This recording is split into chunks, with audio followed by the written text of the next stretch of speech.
I came home from 5 years in the service and opened the door to my own punchline. My wife, Emma, and my brother, Jake, sitting too close on our couch like they'd paid extra for the no space between us option. No lipstick on a collar, no tangled sheets, no smoking. Gun just the kind of guilty quiet that hums louder than an alarm. I stood there with a duffel that suddenly weighed as much as our whole marriage, watching two people rearrange their faces into nothing happened while my heart tried to pretend it was hard of hearing.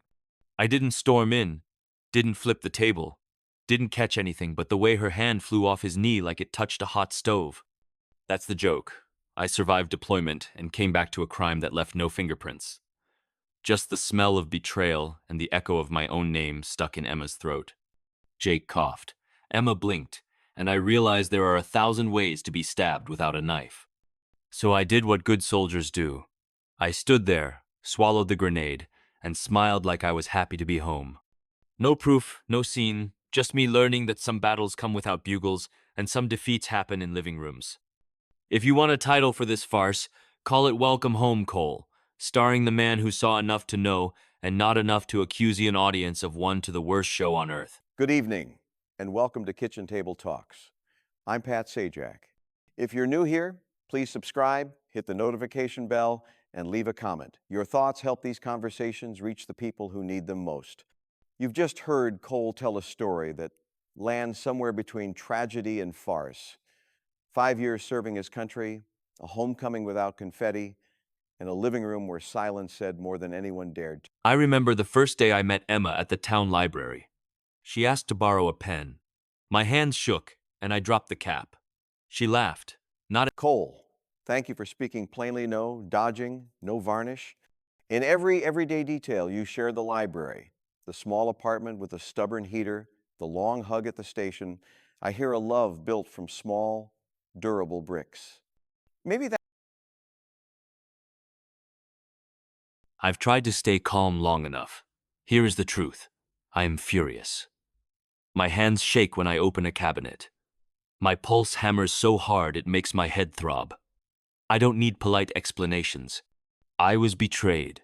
By my wife, Emma the person I trusted to be my home. By my brother, Jake the person I believed would stand with me no matter what. The two closest people in my life made me the extra in my own story. I didn't catch them in bed. I didn't need to. I saw enough. I saw the way they sat too close. I saw her eyes dodge mine. I heard their smooth, empty sentences.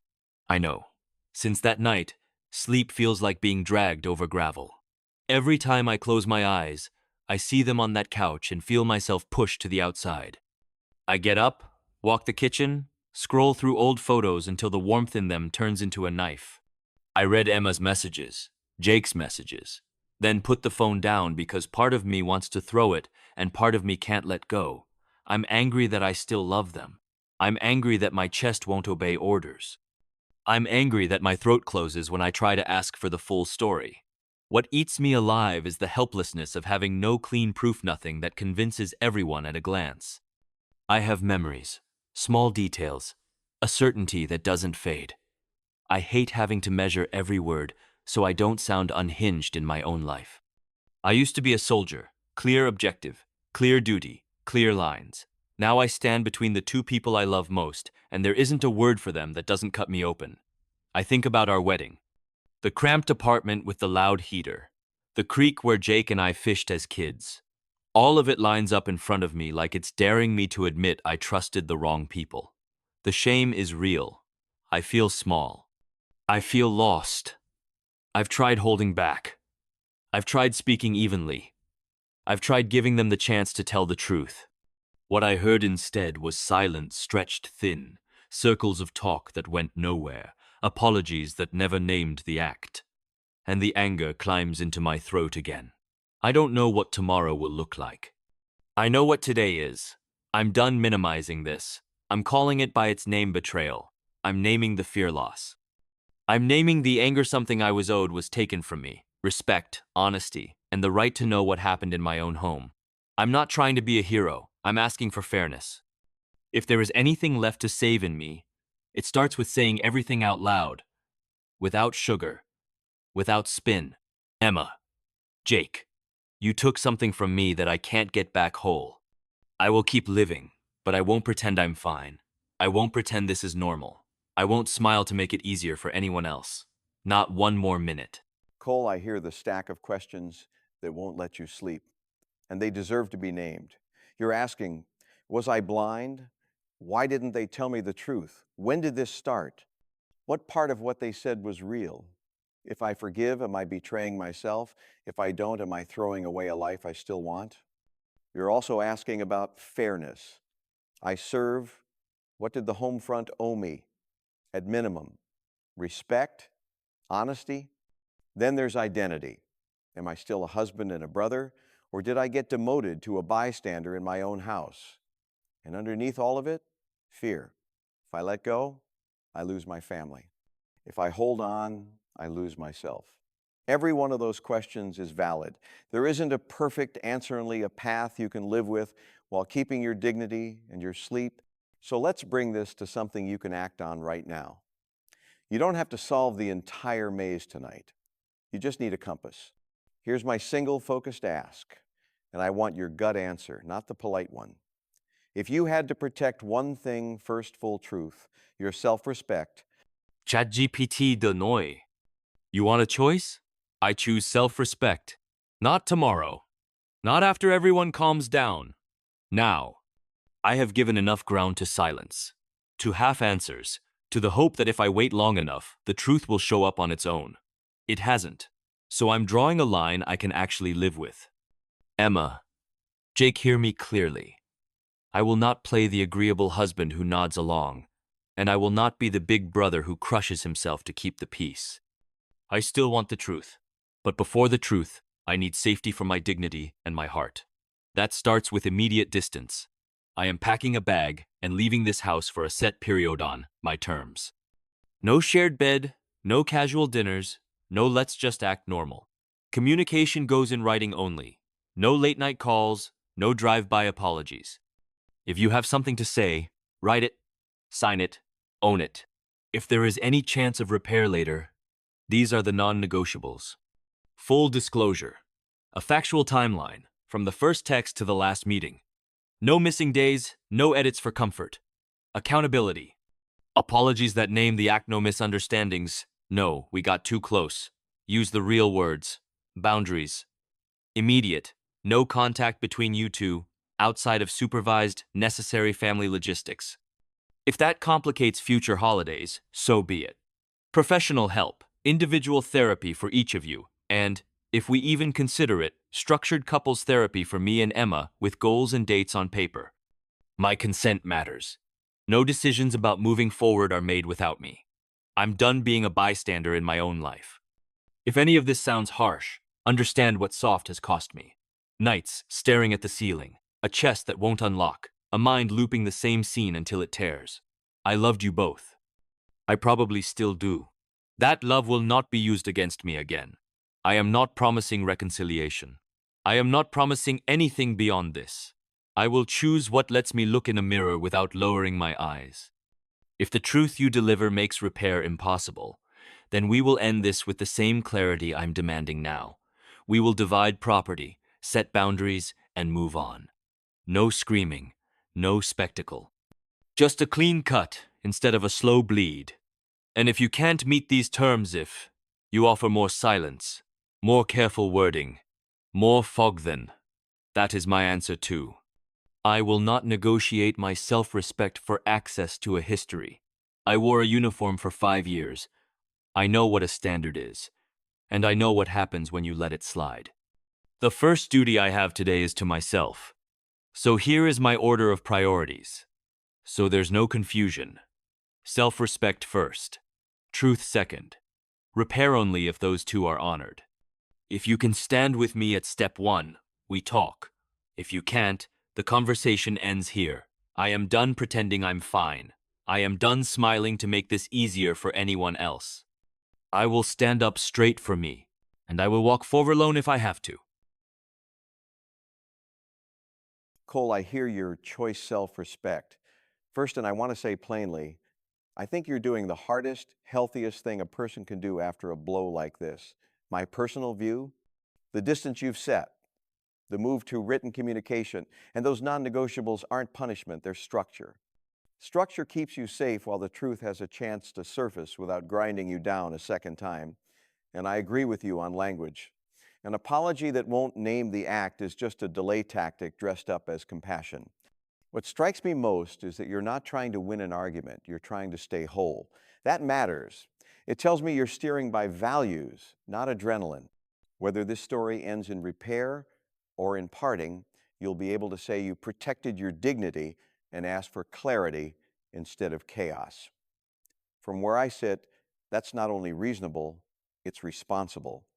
Now, I'd like to turn towards something that can help you and the folks watching who might be standing in similar shoes take a real step forward, the lesson. Not a lesson for Emma or Jake, but for you.